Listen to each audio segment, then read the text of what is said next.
Assalamualaikum warahmatullahi wabarakatuh. Waalaikumsalam warahmatullahi wabarakatuh. Bismillah, alhamdulillah, la haula wa la quwwata illa billah. Allahumma shalli ala sayyidina Muhammad wa ala ali sayyidina Muhammad. Yang saya hormati Ibu Kepala Sekolah SD Paturuman, Ibu Sumiati. Yang saya hormati Bapak Ibu Guru SD Negeri Paturuman yang saya banggakan. Alhamdulillah pada kesempatan hari ini kita bisa bertemu dalam kegiatan diseminasi dari calon guru penggerak tentang materi modul 1.4 tentang budaya positif. Nah, untuk memulai kegiatan hari ini, marilah bersama-sama kita baca basmalah bersama untuk membuka kegiatan hari ini. Bismillahirrahmanirrahim. Yang kedua, sebagai awal kegiatan ini, kita berdoa terlebih dahulu yang akan dipimpin oleh Bapak Ahmad. Silakan.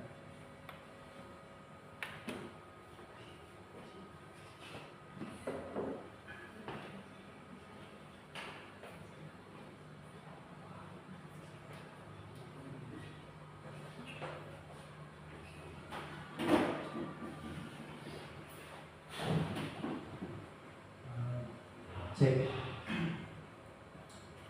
Baiklah Bapak Ibu, untuk mengawali kegiatan, marilah kita berdoa supaya kegiatan berjalan dengan lancar.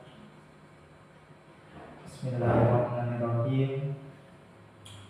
Rabbi zidni ilman warzuqni fahman. Bismillahirrahmanirrahim. Alam nasroh laka sadrak wa wada'na anka wizrak allazi anqadha dhahrak wa rafa'na laka dzikrak fa inna ma'al usri yusra inna ma'al usri yusra fa iza faragta fansub wa ila rabbika farghab. Amin amin ya rabbal alamin. Insyaallah kegiatan kali ini penuh dengan keberkahan dan kelancaran.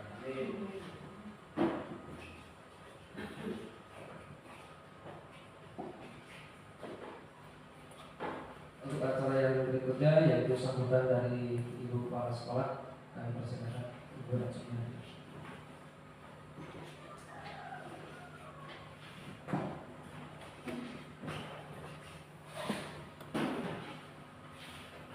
Bismillahirrahmanirrahim. Assalamualaikum warahmatullahi wabarakatuh. Waalaikumsalam warahmatullahi wabarakatuh. Alhamdulillahirrahmanirrahim. Wassalatu wassalamu ala asrofil anbiya'i wal mursalin wa ala alihi wa sahbihi ajma'in, amma ba'du. Puji syukur kita panjatkan kehadiran Ilahi Rabbi yang pada kali ini kita bisa berkumpul di tempat yang mulia ini dalam keadaan sehat walafiat. Semoga salawat beserta salam tetap terlimpah curah kepada junjungan kita Habibana Muhammadullah Muhammad SAW, pada keluarganya, para sahabatnya, dan sampai kepada kita selaku umatnya. Semoga kita mendapatkan syafaatul uzma di yaumil jazaa. Amin ya rabbal alamin. Yang saya hormati Bapak beserta Ibu Guru, wabil khusus Bapak CGP, Bapak Muhammad Darhan, SPD, yang mana pada kegiatan ini adalah merupakan kegiatan diseminasi yang mengangkat judul tentang budaya positif. Ibu ucapkan terima kasih kepada Bapak Darhan yang merupakan calon guru penggerak. Semoga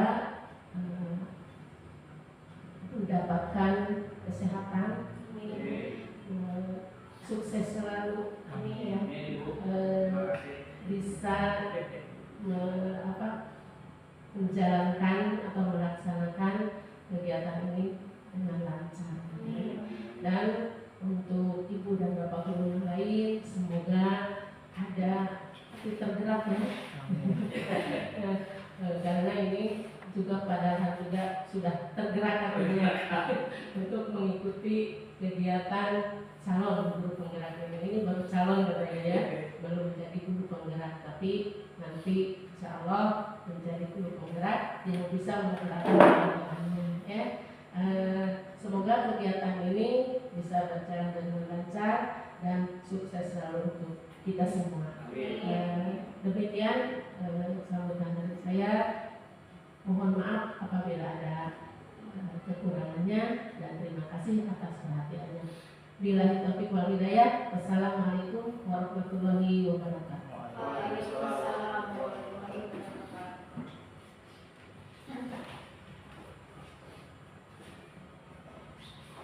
Kami ucapkan terima kasih kepada ibu kepala sekolah. Untuk kegiatan berikutnya yaitu penyampaian materi diseminasi budaya positif. Namun sebelumnya perlu saya tambahkan tadi kegiatan ini mungkin tadi disampaikan oleh ibu kepala sekolah. Mudah-mudahan teman-teman yang lain bisa tergerak atau bisa bergerak ya, karena adanya saya sebagai calon guru penggerak ini mudah-mudahan bisa mengajak rekan-rekan guru untuk mengikuti kegiatan diklat kurikulum merdeka yaitu tentang guru penggerak. Namun sebelumnya sebenarnya saya dari awal dulu itu mungkin terjebak ya, bukan tergerak ya, ini terjebak karena saya ya waktu itu ya memang ikut saran dari teman untuk mengikuti kegiatan guru penggerak ini. Namun setelah saya masuk dan saya ikutan seleksi, alhamdulillah sampai hari ini saya sudah masuk di guru penggerak ini. Alhamdulillah banyak mengubah beberapa pikiran saya tentang pendidikan di Indonesia ini. Mungkin khususnya di sekolah kita, bagaimana sih banyak hal ilmu yang disampaikan, bagaimana sih cara kita membimbing, mendidik ya, dan bagaimana cara kita bersosialisasi dengan semua warga sekolah. Itu banyak memberikan manfaat ya. Mudah-mudahan teman-teman yang lain juga bisa mengikuti di tahun depan ya.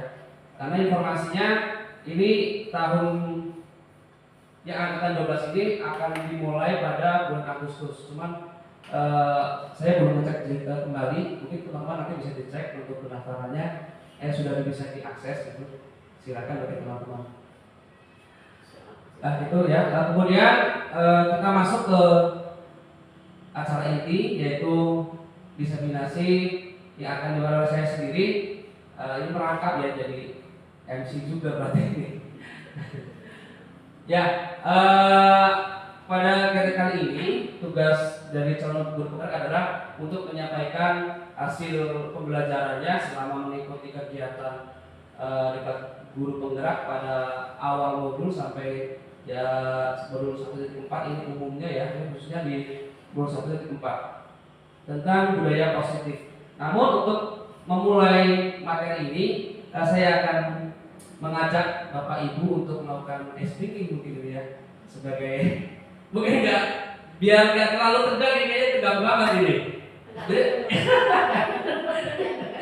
Ya, speakingnya mungkin dengan kata-kata saja mungkin ya. Gini, saya teringat tentang begini berkaitan dengan materi budaya positif. Saya akan mengajukan pertanyaan, nanti Bapak Ibu silakan menjawab versinya masing-masing. Gimana jika Bapak Ibu itu memiliki peserta didik yang nakal? Apa tanggapannya Bapak Ibu? Mungkin dari Bu Elis untuk mengawalinya. Dinasihati, ya. Cukup dinasihati berarti, nggak ada yang lain. Oh iya, kalau Bu Rizka? Diarahkan. Mbak Ahmad? Diajak ngobrol, diskusi mungkin ya. Bu Hanum? Pendekatan. Oh iya, ini pendekatannya berarti ke arahnya kayak psikologi berarti. Ya. Wah, ini ada pakar juga ya berarti. Untuk Bu Andri, di versinya Ibu gimana? Jika ada memiliki pendidik yang nakal, Bu? Dibimbing. Bu Yanti?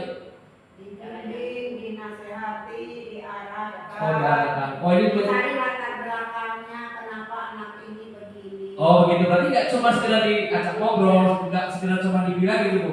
Berarti harus menyeluruh juga. Oh iya. Nah, itu ya Bapak Ibu. Sebenarnya kegiatan ini juga berkaitan langsung dengan materi ini tentang SBK tadi, di mana kita bisa menciptakan atau mewujudkan budaya positif di lingkungan sekolah kita, paling tidak di kelas kita ya Bu ya. Sebagai pendidik itu kita harus bisa menciptakan budaya positif dalam skala kecil, nggak paling tidak skala kecilnya di kelas. Apalagi kalau bisa kita ciptakan pada skala yang lebih besar ya di sekolah. Nah, untuk memulainya, silakan Ibu coba di next. Di sini ada pengertian seperti ini. Budaya positif. Budaya positif ialah nilai-nilai, keyakinan-keyakinan, dan kebiasaan-kebiasaan di sekolah yang berpihak pada murid agar murid dapat berkembang menjadi pribadi yang kritis, penuh hormat, dan bertanggung jawab. Dalam menjalankan budaya positif akan membutuhkan kolaborasi antar warga sekolah termasuk orang tua siswa. Nah, ini pengertian dari budaya positif secara umumnya Ibu ya. Jadi kalau menurut saya sendiri, pemahaman saya, budaya positif ini adalah budaya yang atau kebiasaan yang kita rasakan atau kita lakukan di sebuah lingkup seperti sekolah ini, namun mengandung beberapa nilai-nilai atau nilai-nilai kebajikan yang memiliki nilai positif. Jadi kayak kebiasaan seperti menjaga kebersihan, terus lagi saling menghormati, apalagi terus menjaga kesehatan ya. Terus kalau dalam bidang ilmu agama itu mungkin bertakwa atau beriman, gemar melakukan sedekah, itu ya termasuk ya. Nah, itu adalah hal-hal budaya yang memiliki nilai kebajikan. Nah, konsep dasar pada lulusan 174 budaya positif itu ada 7 materi Bu ya. Yang pertama ada perubahan paradigma belajar, yang kedua disiplin positif, yang ketiga kebutuhan dasar manusia, yang keempat motivasi perilaku manusia, yang kelima posisi kontrol, yang keenam segitiga restitusi, dan yang ketujuh keyakinan kelas. Dari materi ini bisa kita pahami atau bisa kita pelajari nanti, ini semua itu untuk menciptakan atau mewujudkan sebuah budaya yang positif. Yang pertama ada perubahan paradigma belajar. Jadi selama ini kita kan belajar itu hanya cuma sebagai, kalau saya sendiri ya, sebelum pelajari modul ini, saya dulu mengajar itu ya sekedar sebagai kewajiban, gak ada embel-embel yang lain. Ya udah kalau mengajar sudah gak memikirkan apa yang anak-anak rasakan, apa yang anak-anak terima, itu belum saya laksanakan waktu itu. Jadi ngajar ya ngajar, materi paksakan mereka. Contoh seperti materi dalam IPS, di sana kan kebanyakan menghafal ya. Jadi anak itu saya paksa untuk menghafal. Apalagi ini yang paling besar ini, menurut saya yang paling fatal di pembelajaran matematika. Matematika itu kan kita sering menyampaikan kalau saya sendiri Bu ya, tanpa menyampaikan apa sih kita belajar ini buat apa sih ke depannya nanti. Dan lagi kadang materi itu yang kita sampaikan nggak nyambung dengan kehidupan kita di masyarakat nantinya. Nah, itu merupakan pembelajaran yang tidak tepat menurut saya. Setelah saya mengetahui tentang setelah mengikuti guru penggerak ini. Nah, namun dalam perubahan paradigma belajar ini kita tidak hanya mendidik, namun kita juga harus bisa membimbing. Tidak cuma kita persiapkan peserta didik itu dalam bidang akademiknya, namun banyak hal yang perlu kita gali, banyak yang perlu kita munculkan dari peserta didik kita untuk memiliki sifat-sifat atau karakter yang positif. Nah, jadi nanti kita harus bisa mengemas sebuah pendidikan ini tidak sekedar hanya untuk memunculkan keahlian dalam akademiknya, namun banyak hal yang perlu kita gali. Gitu kan Bu? Nah, tadi ini ya tentang perubahan paradigma belajar sudah saya sampaikan. Berikutnya Ibu. Nah, di sini ada disiplin positif dan nilai kebajikan. Disiplin positif adalah pendekatan untuk mendidik murid yang bertujuan untuk membentuk kontrol diri dan meningkatkan kepercayaan diri, sehingga mereka bisa berperilaku dengan berpedoman pada nilai-nilai kebajikan yang sifatnya universal, yaitu sifat positif manusia merupakan tujuan mulia yang ingin dicapai oleh setiap individu, terlepas dari suku, bangsa, bahasa, agama maupun latar belakangnya. Jadi di sini disiplin positif itu menurut saya malah cenderung ke kayak tata cara ya, atau langkah-langkah bagaimana kita mendidik si peserta didik itu dengan tujuan untuk meningkatkan percaya dirinya, sehingga mereka bisa berperilaku dengan berpedoman pada nilai-nilai kebajikan universal, yaitu sifat positif manusia, terus apa yang ingin dicapai oleh setiap individu, terlepas dari suku, bangsa, agama, bahasa maupun latar belakangnya. Jadi disiplin positif ini kita harus bedakan antara tadi ya, suku-suku, bahasa, agama ya, dan yang paling utama adalah menurut saya itu gimana caranya kita bisa membangun atau memunculkan sifat kepercayaan diri pada peserta didik. Jadi mereka itu bisa menggali potensinya masing-masing tanpa harus terhalangi oleh sikap-sikap yang tidak mendukungnya, seperti kayak kegiatan apa ya, yang sifatnya itu kalau di Betawi itu biasa ada sistem, kalau di bahasa Sunda ada apa itu Bu? Hore apa itu namanya hore? Bercanda itu ya. Kadang kan peserta didik itu kadang merasa malas untuk melakukan sebuah kegiatan yang positif dengan adanya candaan-candaan seperti itu. Kadang itu memang sangat merugikan bagi peserta didik. Contoh kasus yang paling baru ini ya, seperti yang kita tahu sendiri, di media beredar ada seorang dokter yang melakukan bunuh diri. Nah itu dokter siapa namanya di Semarang. Itu alasannya dia untuk melakukan bunuh diri itu karena adanya bully. Nah, berarti bully itu memang memiliki dampak yang sangat besar. Gak cuma sudah jadi minder, tapi bahkan sampai ke nyawa. Mungkin Ibu melihat berita ini, Ibu? Enggak. Wah, kalau ada berarti Ibu. Dokternya yang dibully. Iya, dokter dia sedang melakukan pendidikan di sebuah rumah sakit, namun dia mendapat perilakuan yang tidak baik, seperti pelecehan yang berupa verbal, itu ada juga itu. Alasannya gimana? Iya, enggak sama seniornya. Ya, jadi dia merasa minder karena banyak tekanan. Jadi menurut jangan sampai saya juga. Dia banyak tekanan, terus lagi banyak tekanan, ada bully, kekerasan seksual juga yang berupa dalam bentuk verbal, mungkin seperti, wah bahaya sekali ini ya, itu mungkin termasuk salah satu bentuk bully itu ya, kekerasan seksual yang verbal. Nah, dia merasa stres dan dia memang berasal di Tegal. Dia di sana sendirian, maksudnya nggak ada keluarga, dia nggak kuat.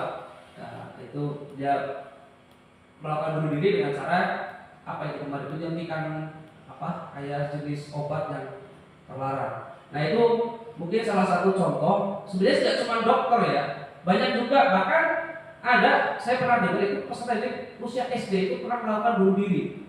Nah, ada juga kemarin yang udah agak lama nih lah, HP seorang anak siswa SD itu dijual sama orang tuanya, sehingga mengakibatkan anak itu menjadi stres ya, seperti gangguan kejiwaannya itu sangat mengguncang.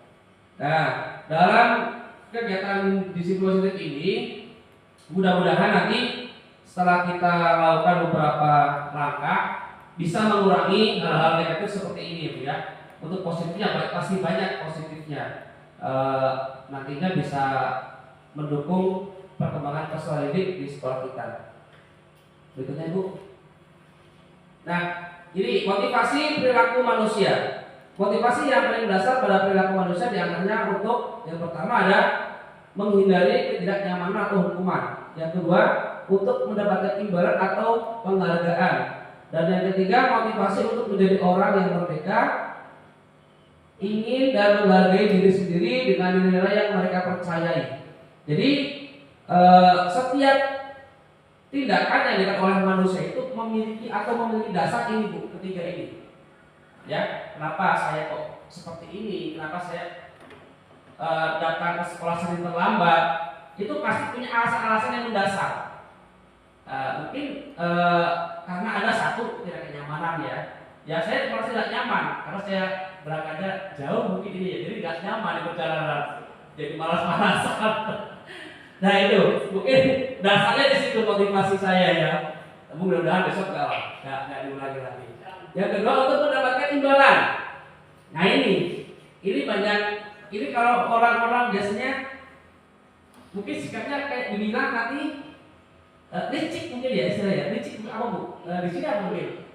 Jadi dia melakukan perbuatan yang ingin dia raih dari hasil kegiatannya itu. Tapi dengan cara tidak yang benar. Tapi di sini nggak di sini umum, di sini umum. Jadi contoh kemarin peserta dari kita mengikuti kegiatan lomba. Nah, apa motivasinya? Mungkin mereka ingin mendapatkan imbalan. Imbalannya apa? Ya mungkin bisa berupa permen. Baru juga pernah disampaikan. Ayo siapa yang menjadi juara nanti akan dapat ini. Nah, sebenarnya itu juga memiliki dampak yang tidak baik juga, Bu. Tapi itu salah satu motivasi yang mendasar ya pada seorang untuk melakukan kegiatan. Yang ketiga, motivasi untuk menjadi orang yang mereka inginkan. Contoh, Iki ini Bu ya, contoh Iki. Kenapa dia kok bisa seaneh itu? Nah, ya, mungkin dia ingin nggak mau diatur. Dia pengennya itu mungkin, ini saya, semaunya sendiri. Nah ini juga mungkin motivasinya dia. Kenapa dia kok nggak mau ngikutin kegiatan belajar di kelas? Tapi kita juga tidak menutup kemungkinan dia memiliki atau mendapatkan nilai-nilai yang tidak baik ya, atau itu di keluarga atau di sekolah ya. Nah ini juga berkaitan dengan tadi yang kayak bunyi tadi itu. Berikutnya, nah ini agak hati-hati membaca ini. Posisi kontrol. Yang pertama coba Ibu simak dari pertanyaan ini atau pernyataan ini, coba apa yang akan terbesit sama Ibu. Patuhi aturan saya, awas. Yang kedua, gimana coba kalau orang tua kamu tahu kamu berbuat salah begini? Ya sudah, kali ini tidak apa-apa, nanti Bapak bantu bereskan. Sanksi atau konsekuensinya apa?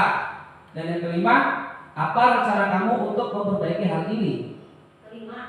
Maksudnya kelima itu. Nah, ini adalah contoh pertanyaan-pertanyaan yang bisa kita lakukan untuk pendekatan diri kepada peserta didik. Ini bisa kita gunakan nanti. Ini contoh pertanyaan ya, ini cuma contoh pertanyaan. Bisa kita lakukan pendekatan kepada peserta didik untuk menyelesaikan sebuah permasalahan yang mereka alami.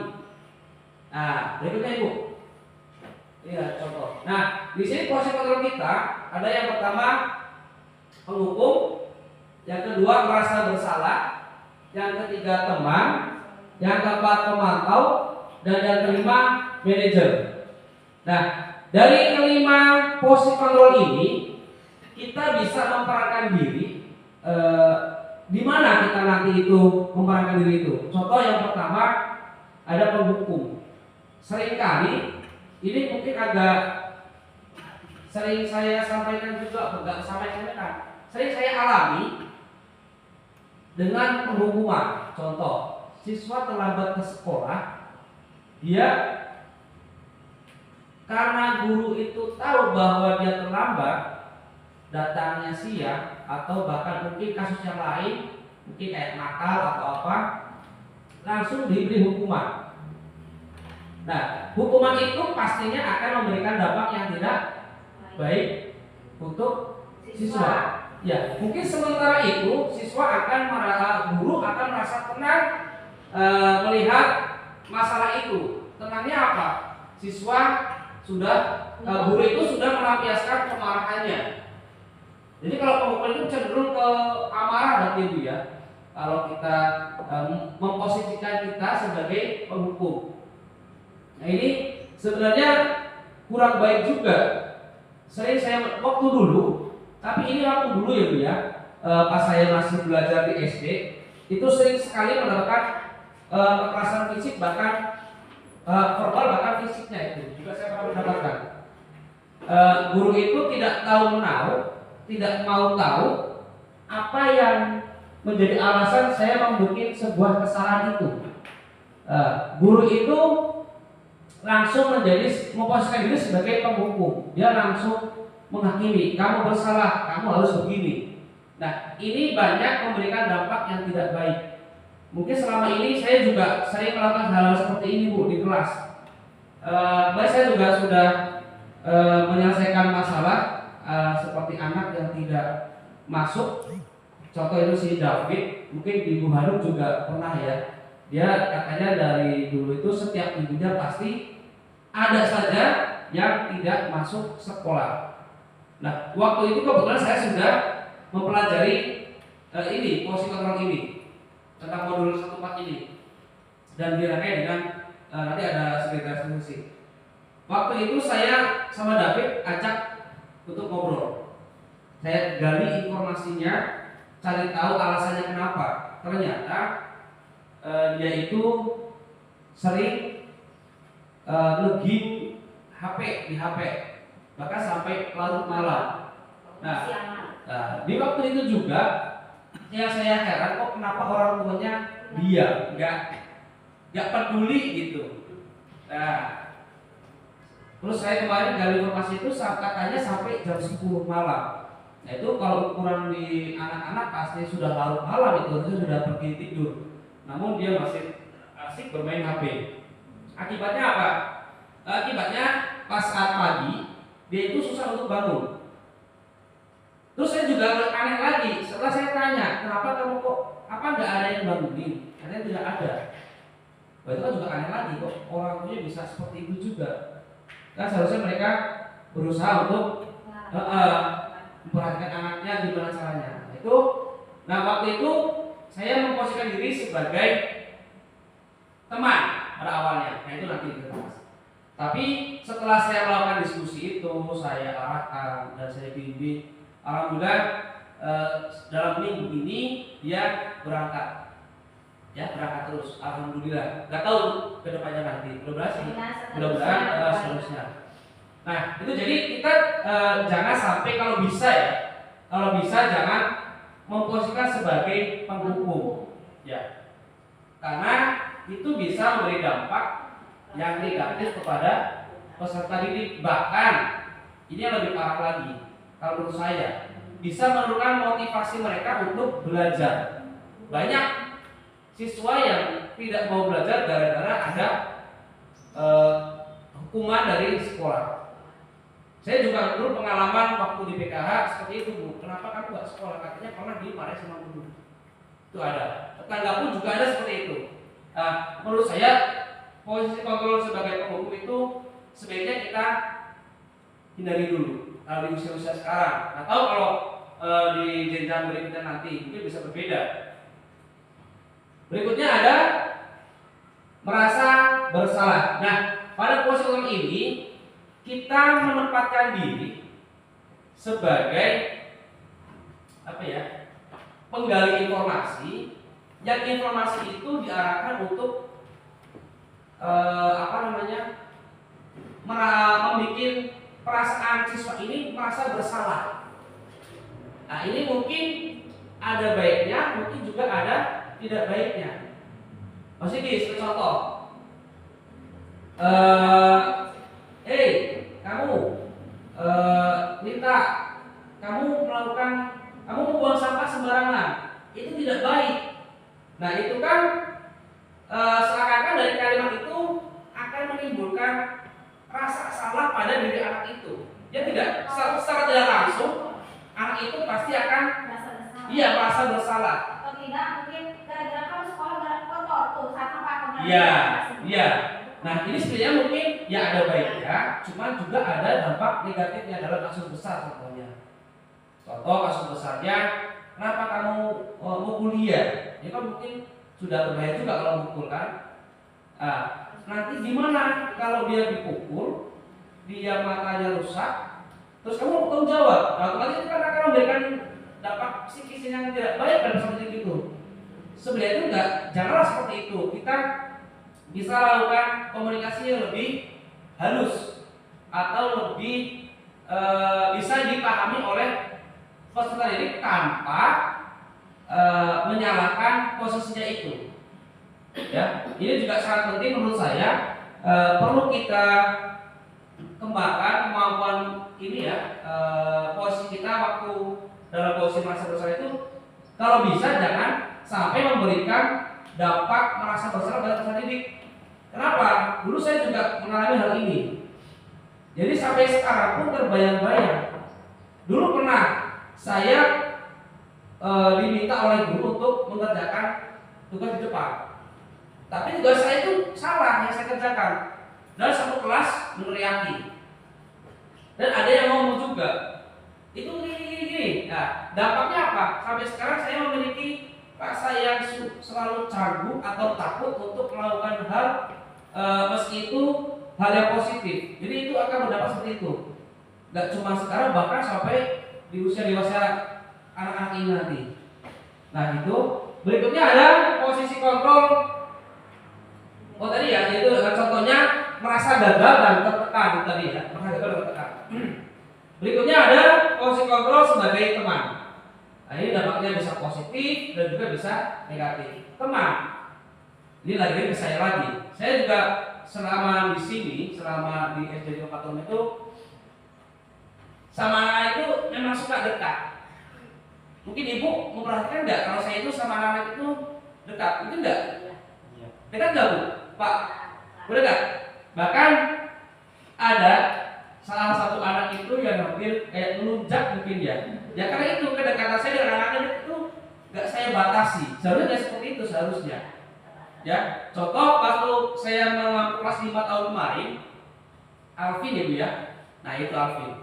Jadi Alvin itu mungkin karena dia polos juga. Jadi saya terlalu dekat dengannya, kadang dia mungkin kalau ngomong, kalau berbuat itu memang udah gak ada batasan, ya, udah gak ada batasan. Nah ini perlu kita perlu kita pahami juga posisi kontrol kita sebagai teman. Hal positifnya gimana? Jika ada suatu saat peserta itu mengalami sebuah masalah atau dengan masalah, kita posisikan diri kita itu dengan sama peserta didik itu sebagai teman. Maksudnya kita harus bisa akrab, harus bisa lebih menerima kondisi mereka.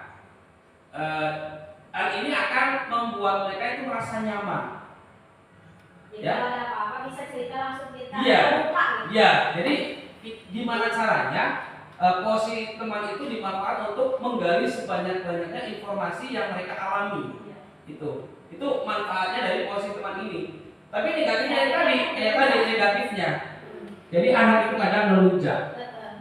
Ya mungkin beda anak beda perlakuan. Contoh kayak Fitri, ya Fitri, ada lagi siapa bu yang kemarin Cindy. Itu beda lagi. Dia kalau kita diajak seperti teman, dia malah tambah diem. Iya. Jadi memang ya gimana caranya lah kita bisa menempatkan diri posisi itu untuk melakukan komunikasi pada peserta didik.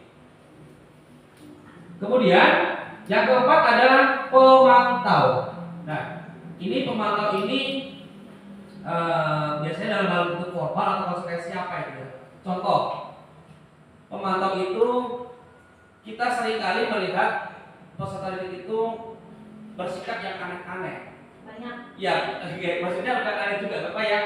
Hal-hal yang tidak sewajarnya itu, ya. Hal-hal yang tidak sewajarnya seperti Memantau mengarahkan. ya, jadi kita posisi ini itu kita fokus pada peserta didik itu, bahwa peserta didik itu melakukan banyak permasalahan dan kita mengaitkan kasus itu dengan tata tertib yang ada di sekolah. Contohnya, kamu tidak berangkat sekolah, tahu sendiri konsekuensinya apa gitu. Ya, kamu nggak berangkat sekolah berarti kan kamu semua hari ini ada ulangan, kamu pasti tidak akan mendapatkan nilai ulangan.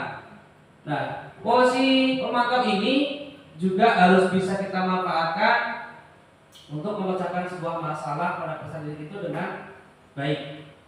Kemudian yang kelima ada manajer. Nah, ini manajer mungkin lebih tepatnya Bu Mati lebih paham ya berkaitan dengan manajer ini. Di sini sebenarnya bukan manajer yang apa ya melakukan sebuah atau membuat sebuah kebijakan yang bulat, tapi ini posisi manajer itu terhadap peserta didik, di mana kita harus bisa mengarahkan, kita harus bisa membimbing, dan kita harus bisa memecahkan atau mencari solusi permasalahan yang dialami oleh peserta didik. Ya, ini posisi manajer. Terus posisi manajer ini juga kadang kita bisa tadi kita harus bisa membimbing, mengarahkan, kita bisa memposisikan diri sebagai teman dan pemantau. Kemudian ada kolaborasi. Jadi kita dalam melakukan masalah-masalah itu atau masalah-masalah itu dengan cara kita pendekatan yang lebih akrab atau lebih inti gitu ya. Dan pemantau itu kita mengaitkan dengan hal-hal yang telah dilakukannya dengan aturan-aturan sekolah, dan kita melakukan kolaborasi dengan siswa itu untuk jadi peserta didik itu jangan dipaksakan untuk berubah, tapi dari diri mereka sendiri kita gali, kita munculkan motivasi diri peserta didik itu untuk berubah, tapi tanpa kita paksakan gitu. Motivasi Ya, internalnya, ya itu. dalam dirinya. Berikutnya Bu. Nah ini segitiga restitusi, dan ini segitiga restitusi itu langkah-langkah ya adalah pendekatan dalam penerapan disiplin positif yang menekankan tanggung jawab, restorasi, dan pertumbuhan pribadi.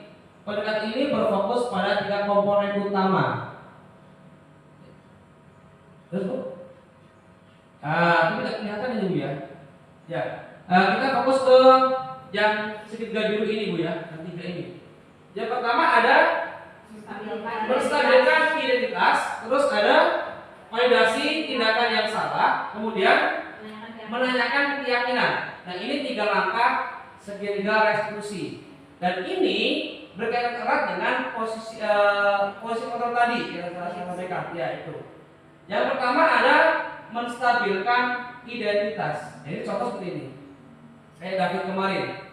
David itu masalahnya dia jarang masuk ke sekolah. Nah di saat waktu itu juga pas saya melakukan diskusi, gak saya langsung salahkan dia, tapi saya gali dulu informasinya apa. Ya, kenapa kamu? Kita cari tahu dulu kenapa kamu bisa melakukan seperti itu, gak berangkat ke sekolah. Nah waktu itu dia melontarkan karena dia sering bawa kesiangan, dan saya juga tidak langsung menyalahkannya. Ya, saya tidak langsung menyalahkan, tapi kita menstabilkan posisi dia sebagai seorang anak itu memang bahkan sebagai manusia itu tidak lepas dari sebuah kesalahan. Ya tidak, setiap manusia itu pasti memiliki kesalahan. Jadi kita sadarkan dia bahwa manusia itu wajar untuk melakukan sebuah kesalahan. Namun kita juga harus memberikan masukan atau memberikan bimbingan. Gak semua kesalahan itu dilakukan dengan sengaja ya, tidak boleh. Kita juga harus, maksudnya gini, manusia itu maklum, wajar melakukan sebuah kesalahan, tapi tidak dengan kesengajaan itu maksudnya ya, Pak, maklum itu.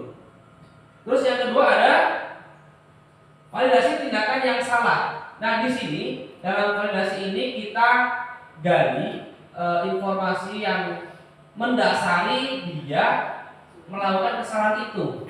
Contoh, kayak si Iki suka jahil, ya.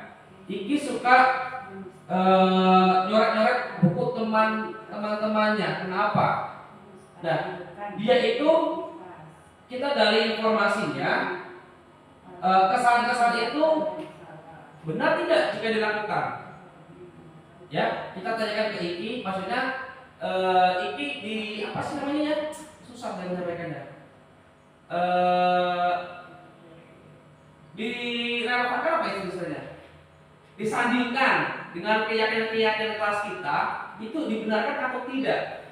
Nah, pastinya manusia itu kan pasti memiliki sifat-sifat yang berupa kebaikan, Bu. Jadi ini pasti tahu bahwa melakukan kerja itu adalah sebuah kesalahan. Nah, kita sandingkan dengan keyakinan kelas kita. Nanti ada di sana. Ya, keyakinan atau nilai kebajikan yang ada di sekolah itu udah sama tidak atau bertentangan. Nah, di situ nanti secara otomatis jika dia sudah paham, dia akan merasa diri, oh iya, oh ini memang salah, ini memang benar gitu ya. Jadi bisa membedakan. Yang terakhir ada menanyakan keyakinan.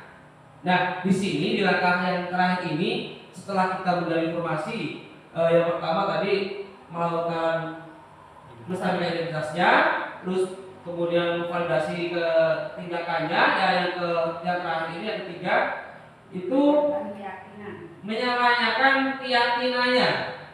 Ini cenderung kayak gini, Bu. Jadi menanyakan kembali kepada peserta itu apa langkah yang akan kamu lakukan setelah mengetahui hal tersebut tadi.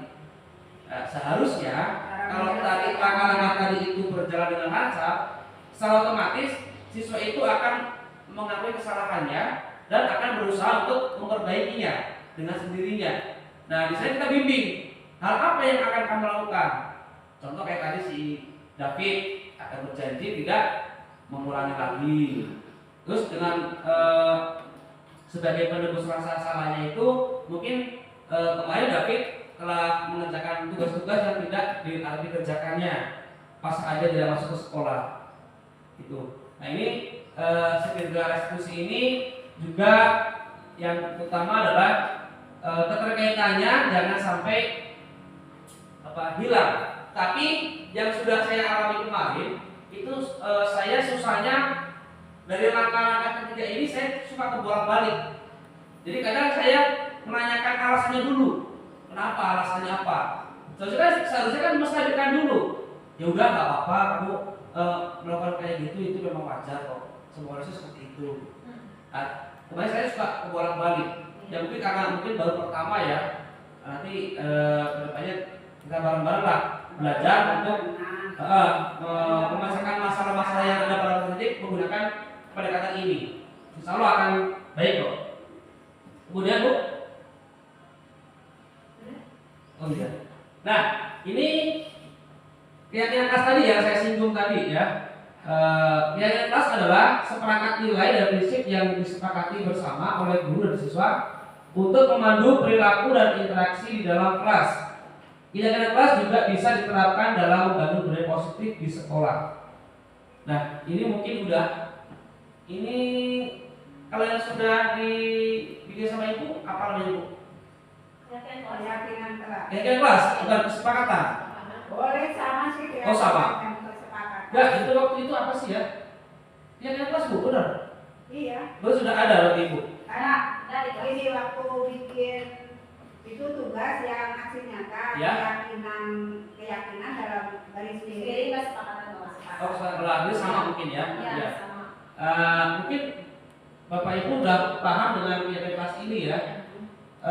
Intinya kita melakukan kolaborasi di tempat didik untuk membuat sebuah keyakinan dari nilai-nilai kebajikan yang kita pahami.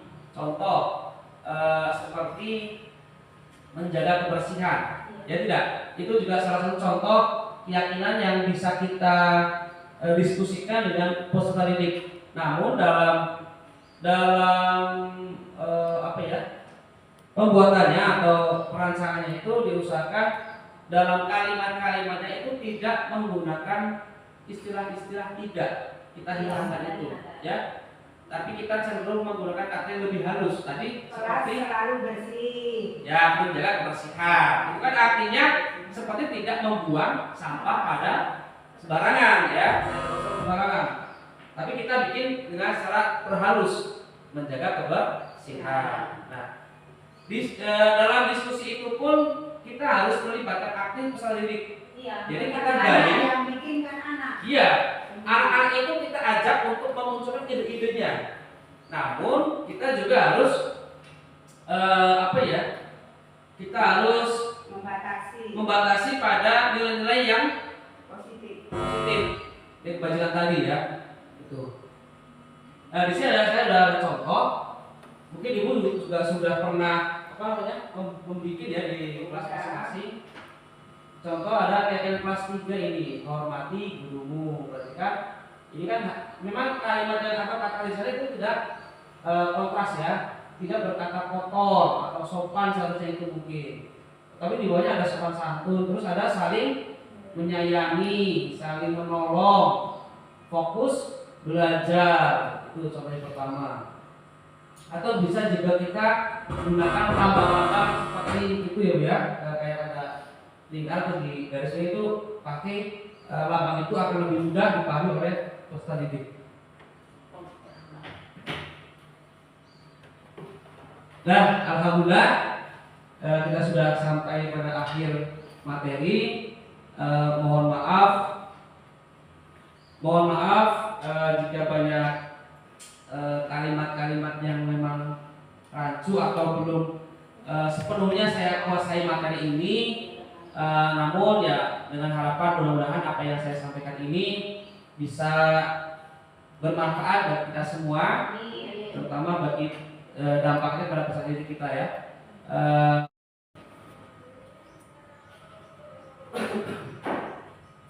Ya demikian penyampaian materi pada hari ini. Mungkin sebagai langkah perbaikan saya, pasti banyak kesalahan ya, pasti banyak kesalahan dan kekurangan dalam penyampaian materi ini. Mungkin ada refleksi dari Bapak Ibu atau tentang kegiatan hari ini.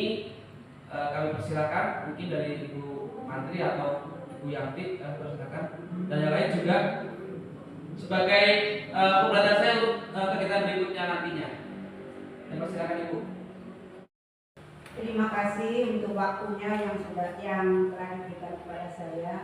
Saya akan menanggapi tadi materi yang sudah Bapak sampaikan. Kita sebagai guru memang sebaiknya mengambil posisi yang paling bagus, yaitu sebagai control manager. Di mana dalam control manager tersebut kita sebagai guru tidak boleh menghukum, menanyakan dulu latar belakangnya apa, kenapa kamu begini, kenapa kamu begitu. Jadi anak yang menjawab sendiri. Terus itu perbuatan itu bagus atau tidak? Anak yang menjawab. Kalau begitu, kalau tidak, kalian harus bagaimana? Atau kamu harus bagaimana? Harus kamu yang menyelesaikan sendiri. Mungkin begitu Pak dari saya. Ada yang lain mau menambah? Ya, terima kasih atas tambahannya dari Bu Yanti. Mungkin dari yang lain Ibu bisa apa ya? Ya, baik, terima kasih Pak.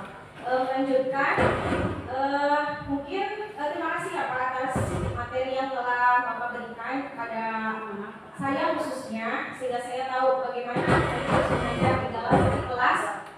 Apalagi ada anak yang tanda kutip nakal, mungkin seperti itu.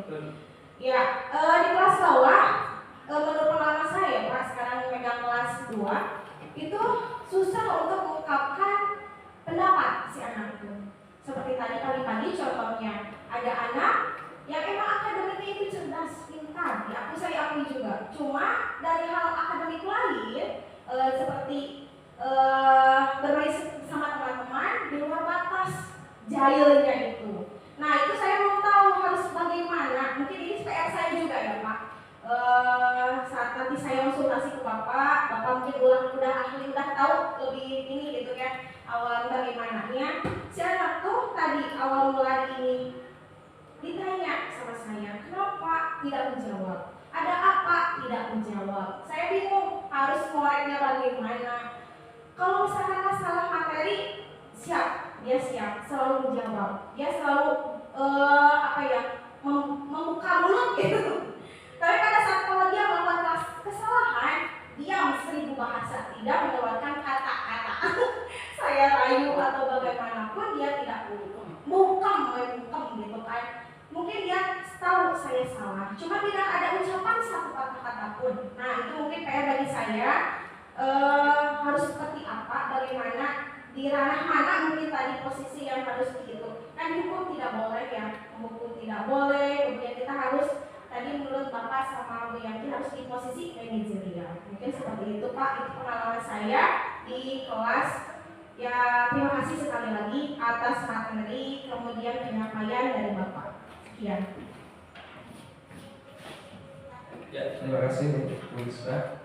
Memang kita kalau terapkan pada usia-usia anak yang sudah bisa berpikir ke depan ya, bisa berpikir secara luas, itu mungkin akan lebih efektif ya. Cuman kita memang saya belum pernah mengenai kasus terhadap anak-anak yang masih di bawah kelas bawah istilahnya itu lah, kelas 3, 2, 1, apalagi 1 ini.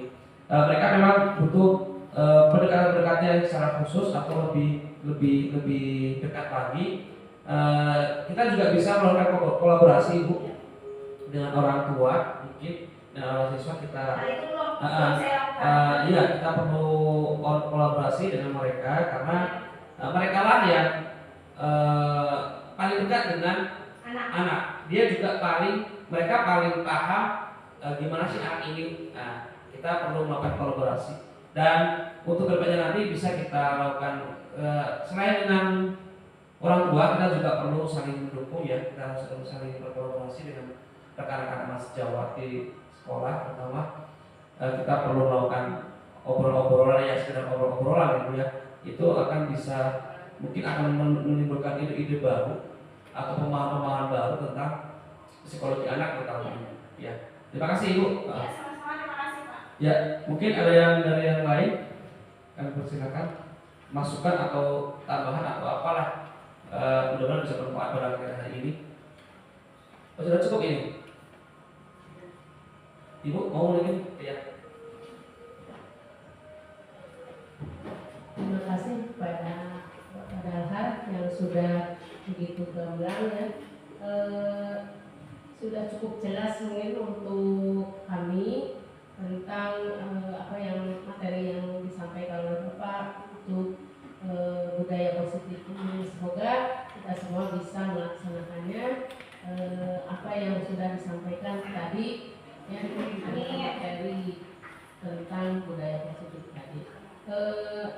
Sudah bagus Pak, alhamdulillah. Semoga menambah wawasan lagi ya, untuk kedepannya. Demikian, terima kasih Pak. Ya, terima kasih kepada Ibu Menteri. Alhamdulillah kita sudah di ujung acara pada hari ini. Untuk kegiatan berikutnya mudah-mudahan akan berjalan lebih lancar. Saya yang pertama dari hari ini saya mohon maaf banyak ya, sangat mohon maaf karena kegiatan ini berjalan seperti kayak banyak kekurangan ya, banyak kesalahan-kesalahan terutama pada pengusaha dari saya yang belum sepenuhnya, tapi hari ini bisa saya sebagai motivasi untuk kegiatan kedepannya nanti agar lebih bermanfaat lagi atau lebih menguasai materi ya, dan mudah-mudahan kegiatan ini bisa bermanfaat bagi kita semua. Akhir kalam, assalamualaikum warahmatullahi wabarakatuh.